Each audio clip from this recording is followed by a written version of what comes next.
Thank you for joining us today. We're delighted to have Helene Gordon, Chief People Officer for Thryv Australia and formerly Census, to talk about the evolving landscape of leadership through the pandemic.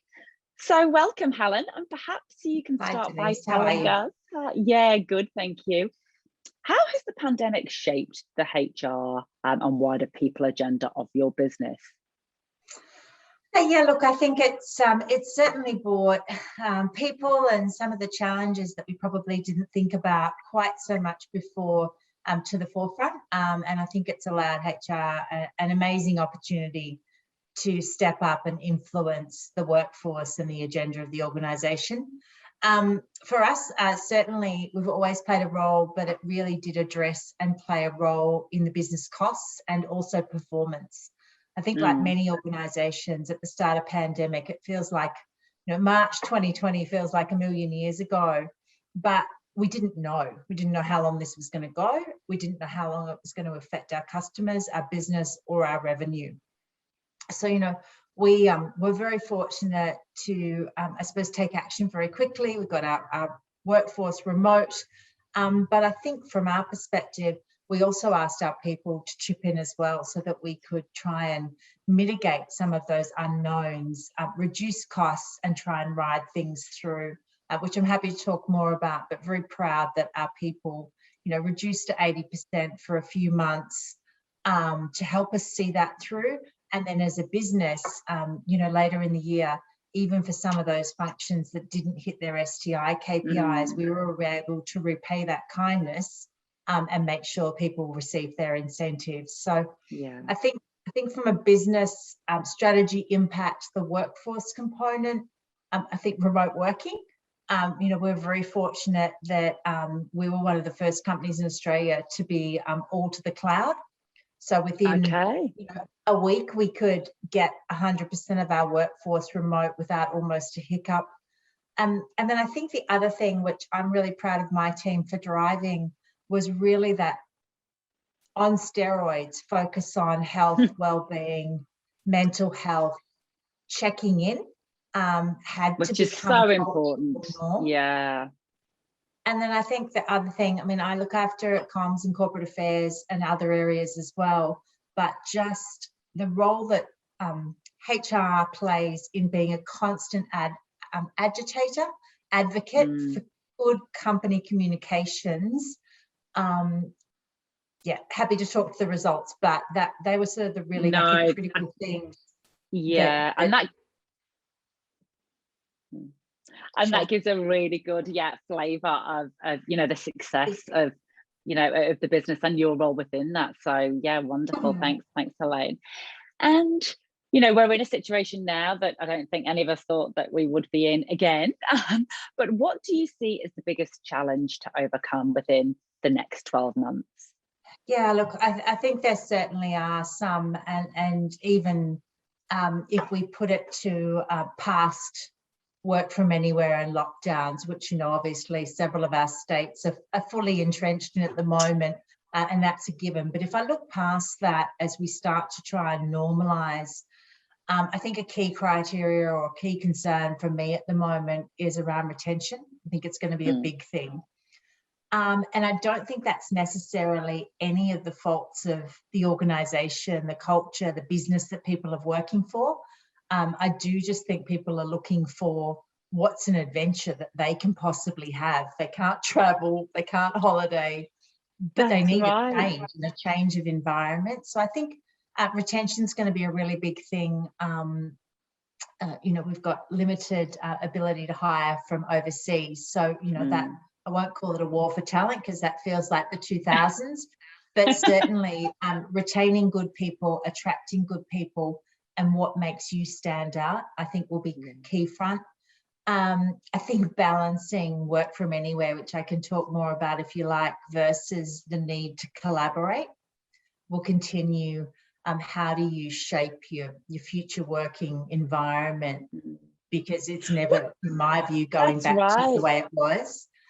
And then I think as part of that and part of that balance, how do you help your workforce with isolation. How do they do their roles? Because in my view, you know, last year everyone made do.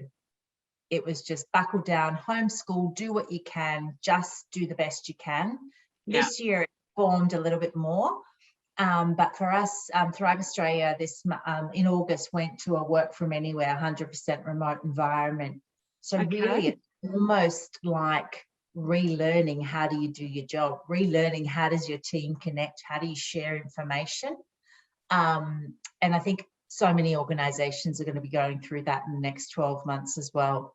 Yeah, I think that's a really important highlight, Helene. And you know, I think the whole working from anywhere is, it's so interesting, and it will become, for many organisations, almost the norm, I think. But very interesting.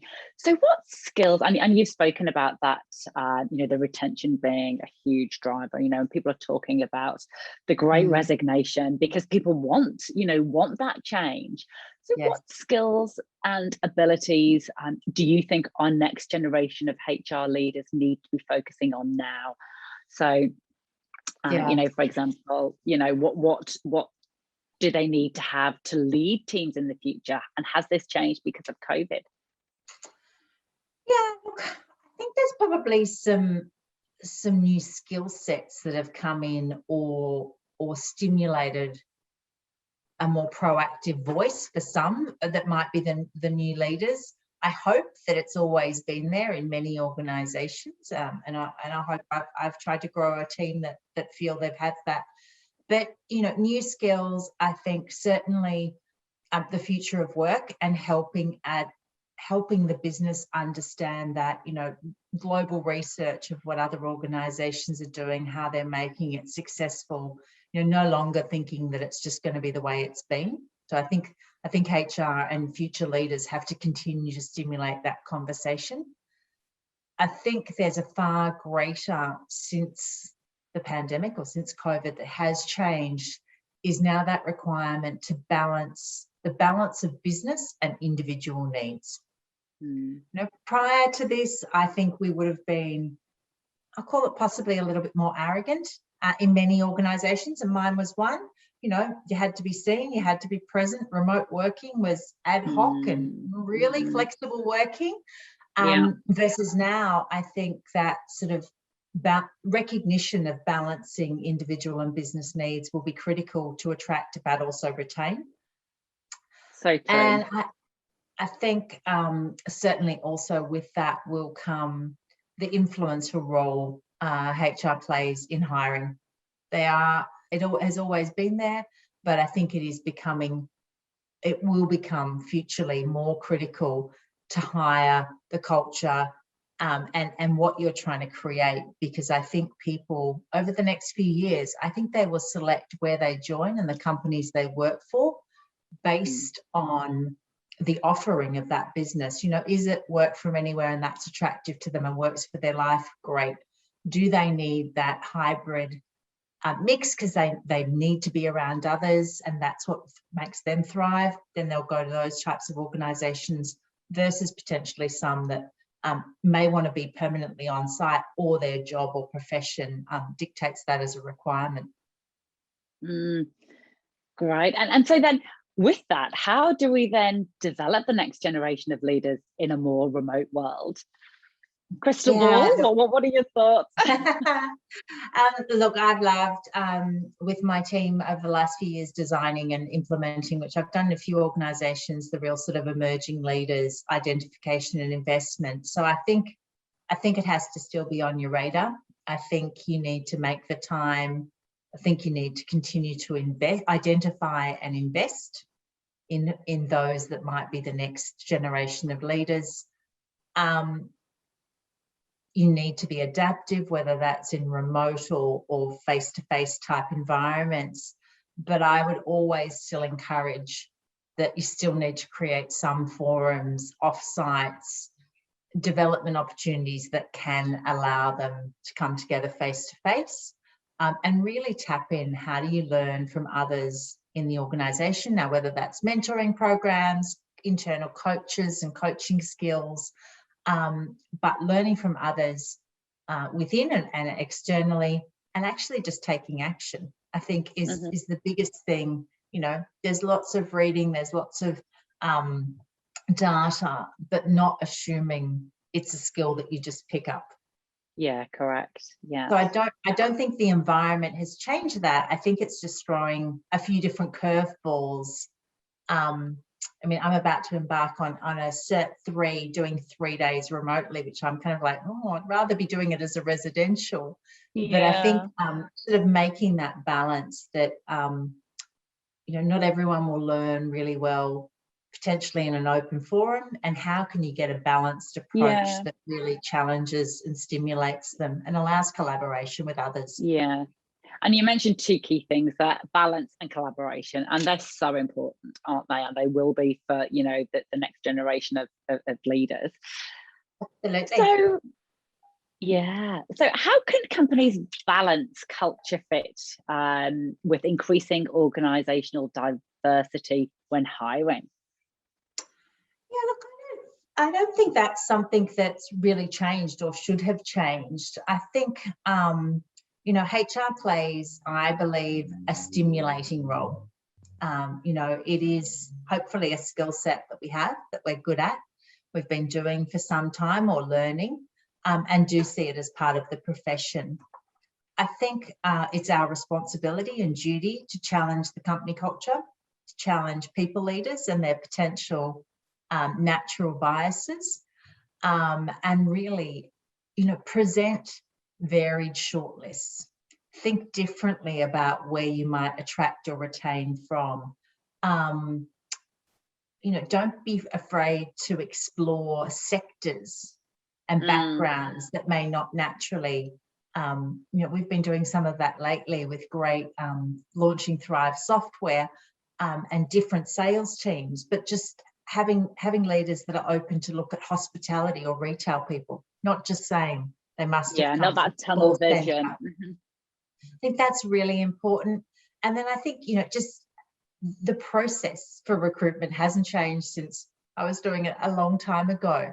You know, having balanced interviewers, having good shortlist, ensuring you've got diversity in those that are meeting potential candidates and making the decision, and challenging the status quo, I think all just adds to an organisation and culture that is open and has a diverse culture.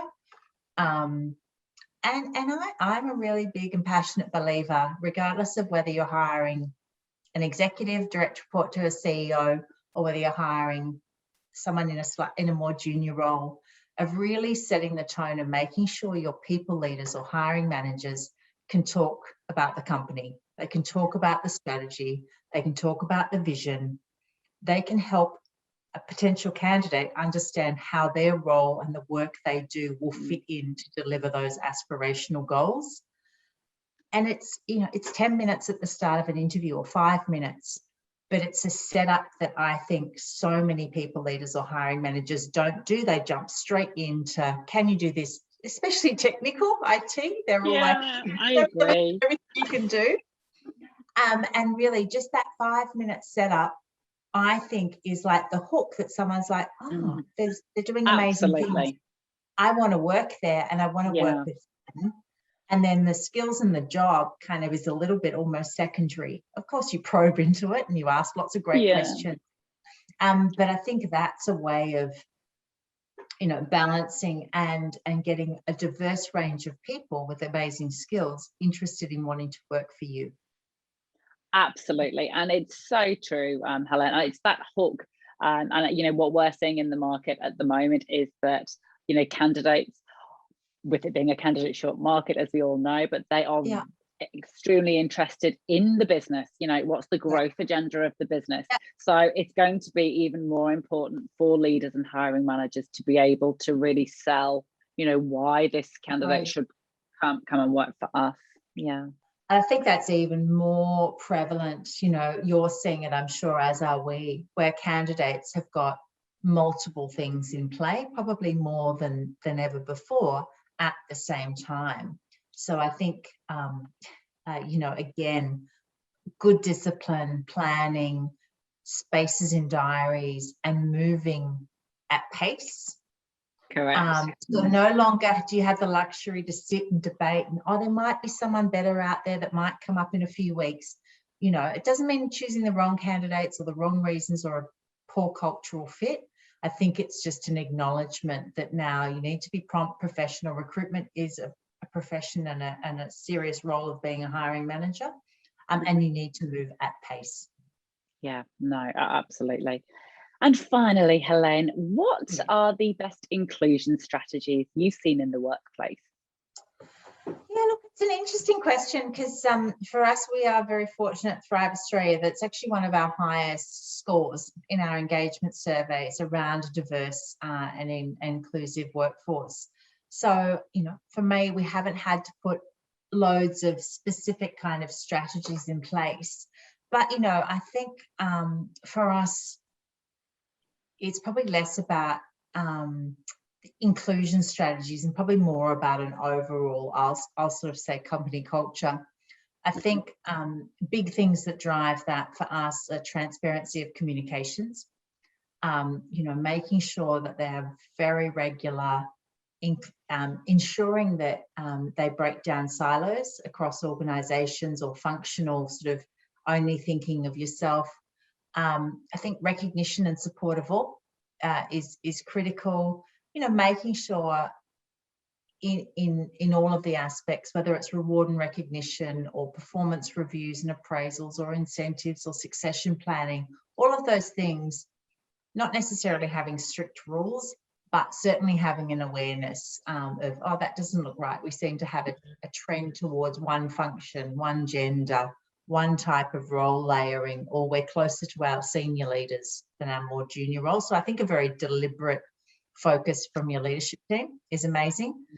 I think making sure if you're doing engagement surveys that you have in there inclusion type questions. Do people feel comfortable? Do they feel comfortable taking time off, talking to their people leader about personal and work things, working with a diverse workforce, working with people onshore and offshore? All those types of questions that just get people's feedback is certainly important. And look, I think you need to celebrate whether that's cultural days and recognising that, whether that's celebrating, you know, that someone's been nominated in the top 50 leaders for LGBTI things, like actually just making that part of your normal inclusion. You know, I just got an email before, we've done a big donation to Pony Up that's created 16,400 meals to homeless. So how wonderful. I think just all of those things that you take pride in and you communicate come forward to your workforce about your values and what's important to you as an organisation. And opening up for feedback. I think, you know, people will tell you what will make them feel included. You know, is it on the spot recognition? Is it their name up in lights? And I think you have to be prepared to adapt that to the type of person and what works for them. Absolutely. Well, that is a wonderful way to finish our Q&A on celebrating successes and you know, being inclusive as far as the culture is concerned. So it's been really wonderful to hear firsthand what's been happening, Helene, and your insights. So thank you very much for sharing.